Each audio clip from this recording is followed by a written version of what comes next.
si efectivamente has dado con la clave de esta exposición, que es también la de este museo, ¿no?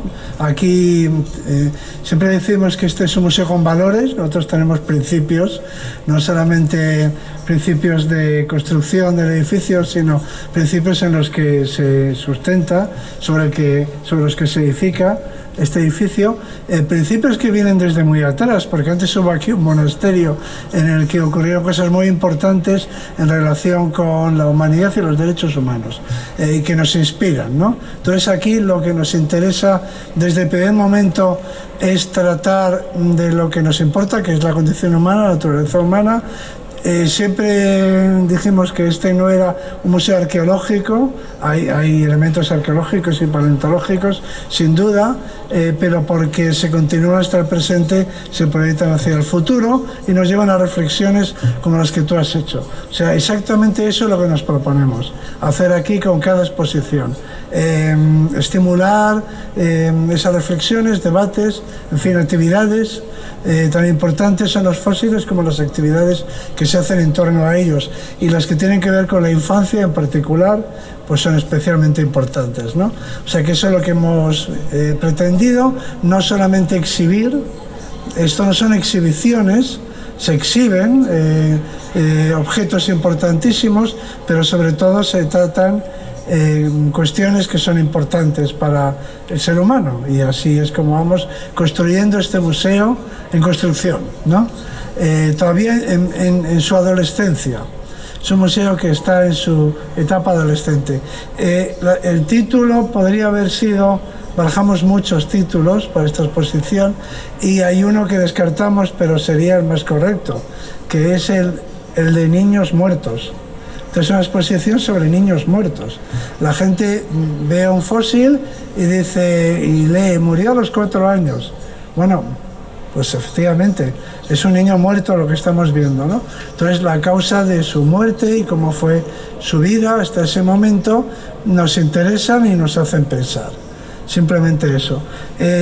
Por decir destacar algunas notas de la exposición, empecemos por la excepcionalidad.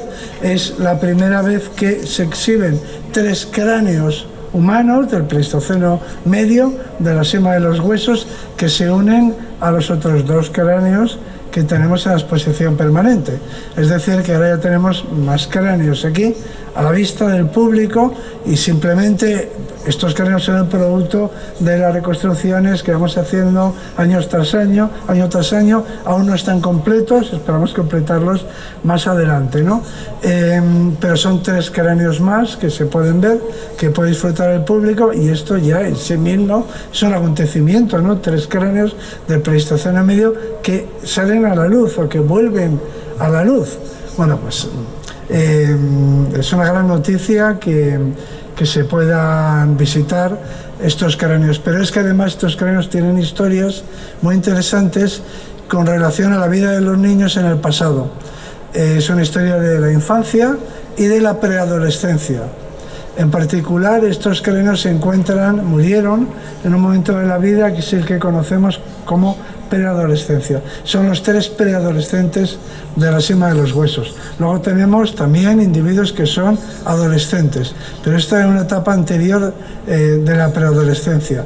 La preadolescencia es seguida por la adolescencia, y en la primera parte de los primeros 2 años de la adolescencia son los que se conocen como pubertad, y la pubertad también es lo que la gente llama la edad del pavo, y es también la época del estirón, del cambio morfológico, del paso de niño a adulto. Eso se produce muy rápidamente, en muy poco tiempo, en 2 años aproximadamente, y es una característica exclusiva de la especie humana. Solamente nosotros tenemos pubertad, ese acelerón, ese estirón. Las otras especies tienen un desarrollo mucho más gradual, sin cambios de velocidad. Bien, los paleoantropólogos nos preguntamos cuándo apareció la pubertad en la evolución humana, y nosotros aquí tenemos argumentos para defender que ellos ya tenían pubertad. Este es un tema de debate científico, no me voy a extender, pero nosotros creemos que ya existía la pubertad en esta época. La preadolescencia es la edad de los sueños, en fin, la edad de las fantasías, cuando ya el cerebro está muy desarrollado, pero antes de la adolescencia es la edad de Peter Pan y Wendy. Para entendernos, y de la novela juvenil. Entonces, esta es una exposición, ya hemos dicho la excepcionalidad de presentar 3 cráneos fósiles tan completos. Hay otra novedad, y es que por primera vez, hasta donde yo sé, en una exposición de evolución humana se combinan elementos del pasado con los del presente. Normalmente las exposiciones de evolución humana se refieren a un periodo del tiempo y todo lo que se muestra tiene que ver con esa época, es decir, pertenecen a una etapa de la evolución humana. Pero este museo no tiene esa filosofía. Aquí nos interesa el pasado porque hay una continuidad entre el pasado y el presente. Gracias al pasado sabemos quiénes somos, ¿no? Entonces nos interesa reforzar esa continuidad, esa idea de la continuidad. Entonces, aquí vais a ver unos fósiles que tienen 400.000 años y al lado un libro de Peter Pan. ¿Por qué? Pues, y unas esculturas de niños modernos. Pues lo que queremos expresar es que todo lo que estudiamos en el pasado tiene que ver con el presente y con lo que somos. Si tenemos pubertad es porque ha evolucionado, porque ha aparecido a lo largo de la evolución humana. Entonces, yo no he visto nunca una exposición en la que aparezca un cuadro de Rafael con un cráneo humano hace 400.000 años. Entonces, no sé si continuaremos con esta línea siempre, pero de cuando en cuando lo haremos, porque queremos subrayar precisamente eso, que no hablamos aquí de un pasado que no nos concierne, de un tiempo cancelado, de una época de nuestra historia que no tiene más valor que el de ser una curiosidad, sino que, como decimos nosotros, si el ser humano es la pregunta, la evolución es la respuesta.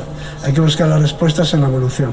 Y ya por último, uno de esos niños, los 3 niños tienen historias duras, porque al final murieron.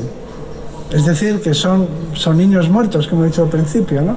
Y la causa de la muerte, de su muerte, podría ser una causa tremenda, Luego hablaremos de eso. Aquí se cuenta una posibilidad o se explica un estudio científico acerca de cómo murieron. En fin, esa forma de morir es lo que también se trata aquí. Pero mientras vivieron, cada uno de ellos tuvo su propia historia.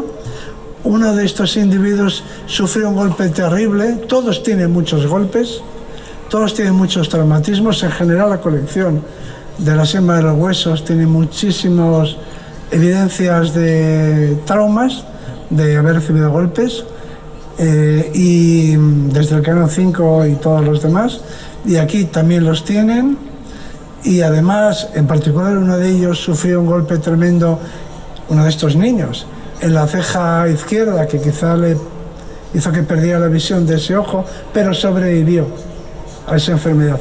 Y luego tenemos un protagonista absoluto, que es un cráneo que hemos llamado Benjamina, que es una celebridad mundial en todo el mundo, pero que nunca se había exhibido. Se trata de una niña que era deforme, porque su desarrollo fue normal, porque se cerró una sutura del cráneo de forma prematura, eso hizo que el cráneo no podía crecer de forma normal, sino de forma asimétrica y deforme, ¿no? Sin embargo, recibió cuidados y sobrevivió durante un tiempo hasta que llegó a la etapa o a la edad en la que murió. Pero tuvo que recibir muchos cuidados desde niña, en una comunidad cooperativa y sobre todo con una madre.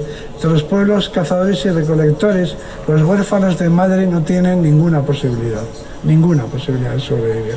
Entonces, sin duda, aquí tenemos un caso de cuidados por parte de su madre y cuidados en general por parte de la comunidad. Todo eso es lo que contamos aquí y muchas más cosas, muchísimas más cosas, de manera que yo creo que lo mejor será, después de, si tenéis alguna pregunta, ¿no?, qué hacer, pasemos a recorrer la exposición, nos detendremos en los principales hitos. También hablamos de otros fósiles, de otros yacimientos aquí. Los fósiles que presentamos son originales, en el caso de los SIMA son reproducciones de alta calidad, en el caso de los otros fósiles, junto con otros elementos de la exposición. Y haremos un recorrido, los comisarios de la exposición, que somos Raquel Osiaín y yo, y os iremos explicando, contestando vuestras preguntas y explicando lo que hemos querido contaros.